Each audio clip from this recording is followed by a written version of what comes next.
Hello दोस्तों, स्वागत है आज आपका हमारे यूट्यूब चैनल पर। आज का जो हमारा टॉपिक है वो है नाउन। इस वीडियो में हम नाउन, उसके टाइप्स और रूल्स के बारे में पढ़ेंगे। तो शुरू करते हैं। नाउन, पहले आते हैं नाउन होता क्या है। पर्सन, प्लेस और थिंग। सभी ने बचपन से डेफिनेशन पढ़ी है। Noun is the name of person, place और थिंग। पर्सन मतलब व्यक्ति, प्लेस जगह और थिंग्स मतलब वस्तुएं। अगर मैं ये कहूँ कि आप आसपास अपने जो भी देख रहे हैं, जो भी चीज़ें देख रहे हैं या भावनाएं जो नहीं भी देख पा रहे हैं, वो क्या है? नाउन ही है।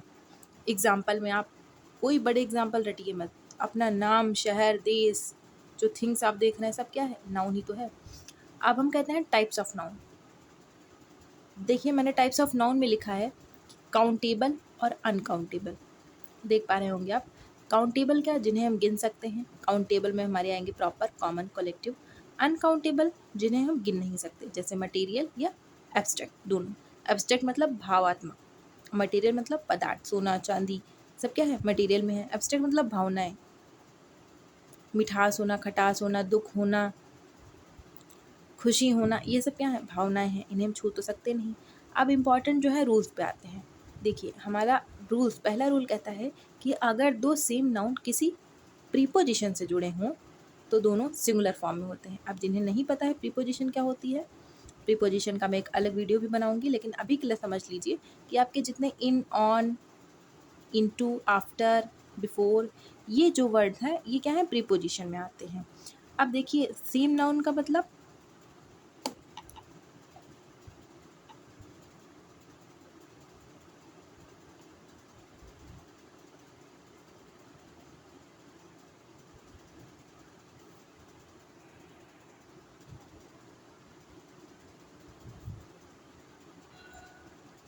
सेम नाउन का मतलब समझिए, जैसे टाउन, टाउन, दोनों क्या है? शहर। शहर क्या है? नाउन में आएगा। और जुड़े किससे हैं? आफ्टर प्रीपोजिशन से। तो कभी भी टाउन्स आफ्टर टाउन्स नहीं होता है। थिंग्स है, बस, बस, दोनों क्या है? सेम थिंग है। बीच में क्या है? प्रीपोजिशन है, आफ्टर। कभी भी बसेस आफ्टर बसेस लिखा हो तो वो इनकरेक्ट है। हमेशा बस आफ्टर बस होगा। सेकंड रूल पे आते हैं। सेकंड रूल क्या कहता है? ऐसा नाउन जो अर्थ में प्लूरल हो, उनके पहले DNA। अब DNA से वो मत समझिए कि हम बायोलॉजी की बात कर रहे हैं। यहाँ DNA से मेरा मतलब है निश्चित संख्यात्मक विशेषण। बहुत भारी शब्द हो गया। सामान्य सी भाषा में समझिए, कोई न्यूमरल हो, कोई संख्या हो, तो नाउन का प्लूरल नहीं बनता है।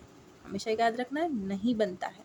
अगर कहीं भी क्या लिखा हो, 3000, 4000, 1000, तो थाउजेंड्स नहीं लिखेंगे हम। क्या लिखेंगे? 1000, 3000 रुपीज़। अगर थाउजेंड लिखा है तो वो इनकरेक्ट है। नेक्स्ट रूल पे आते हैं। सीधे लिखा है, अगर ना हो DNA, मतलब कोई नंबर ना लिखा हो, सिर्फ थाउजेंड्स लिखा हो, तो सही होगा। अगर हमें सिर्फ थाउजेंड्स ऑफ बटरफ्लाइज लिखनी है तो हम थाउजेंड्स लिखेंगे, hundreds of women. Next next rule है हमारा, वो क्या कहता है? Unit of measurement. आप लोगों में से जो भी लोग ना समझ पा रहे हो, यूनिट ऑफ मेजरमेंट, कुछ भी मापने की इकाई जो होती है वो क्या है? यूनिट ऑफ मेजरमेंट है। जैसे माइल्स, किलोमीटर, ग्राम, सेकंड, सेंटीमीटर, मिनट, किलो, ये सब क्या है? यूनिट ऑफ मेजरमेंट है। इनको लिखने का भी एक रूल है कि अगर ये किसके बाद आ रही हैं, हाफ प्लस ए या एन, हाफ और क्या लिखा हो, ए या एन, तो ये सिंगुलर फॉर्म में रहेंगी। अगर हमें लिखना है half A second, half A KG, half a mile, कभी भी माइल्स, सेकंड्स, एस का प्रयोग नहीं होगा। प्लूरल फॉर्म नहीं बनेगा। जब भी हाफ ए आगे लग जाए तो प्लूरल फॉर्म नहीं बनता है। वहीं अगर रूल क्या कहता है? अगर 1.5 लग जाए, हाफ ए या हाफ एन लगा है तब तो सिंगुलर होगा, लेकिन अगर 1.5 लग जाए तो प्लूरल में लिखेंगे।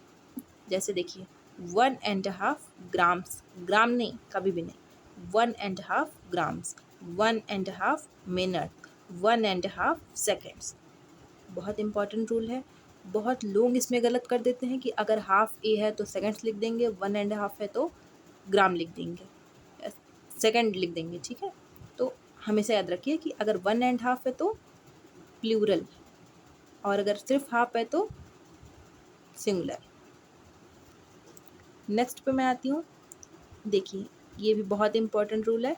Any one of, both of, very few of, a large number of, the number of, several of, every one of, a lot of, ऐसे करके बहुत सारे वर्ड हैं। जिस भी इन तरीके के जो वर्ड है तो हम क्या करेंगे, अगर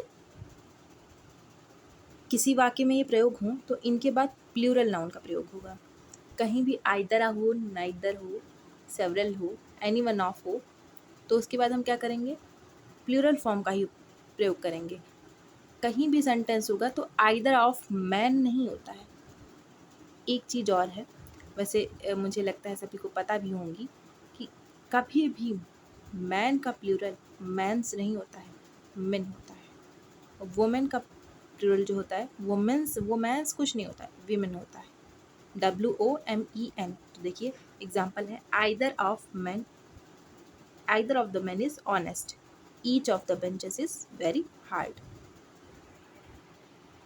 फिर से यूनिट ऑफ मेजरमेंट का एक रूल आ गया कि अगर किसी भी यूनिट ऑफ मेजरमेंट से पहले कोई नंबर लिखा हो 1 2 3 4 से इनफाइनाइट तक, तो हम क्या करेंगे, प्लूरल में यूज़ करेंगे। उसे किस तरीके से यूज़ करेंगे, प्लूरल तरीके से यूज़ करेंगे। 60 माइल्स 4 किलो, समझ आ रही है। देखिए फिर से रिवाइज करते हैं यूनिट ऑफ मेजरमेंट का। अगर हाफ ए आ रहा है तो सिंगुलर, 1.5 ए आ रहा है तो प्लूरल, अगर कोई नंबर आ जा रहा है मेजरमेंट यूनिट से पहले तो भी प्लूरल। नेक्स्ट पे मैं आती हूँ, अगर न्यूमरल्स के पहले ए का प्रयोग कर दिया जाए तो यूनिट ऑफ मेजरमेंट सिंगुलर होगा। देखिए क्यों होगा, हमने लिखा A60 बॉय क्लास, हमने अभी कहा था कि अगर 60 आ गया तो बॉयज़ होना चाहिए, लेकिन हमने ए आया तो नहीं लगाया हमने बॉयज़। इसका मतलब समझिए, क्योंकि ए किसके लिए लगा है, क्लास के लिए लिया है। क्लास क्या है, एक कलेक्टिव नाउन है, ठीक है। क्लास मतलब एक क्लास, क्लास भले ही बहुत सारे बच्चों का समूह है, लेकिन हम एक क्लास की बात कर रहे हैं इसलिए ए लगा है, और जहाँ ए लग गया तो बॉयज़ नहीं लग सकते, ठीक है। 40 टीचर स्टाफ, टीचर का स्टाफ क्या है, स्टाफ में बहुत सारे टीचर हैं लेकिन एक ही स्टाफ की बात हुई ना, तो 40 टीचर स्टाफ। अगर ए आ गया तो सिंगुलर ही रहेगा, प्लूरल नहीं बनाना है। अगर सिर्फ नंबर्स हैं, उसके आगे कुछ नहीं है, तो प्लूरल में लिखना है।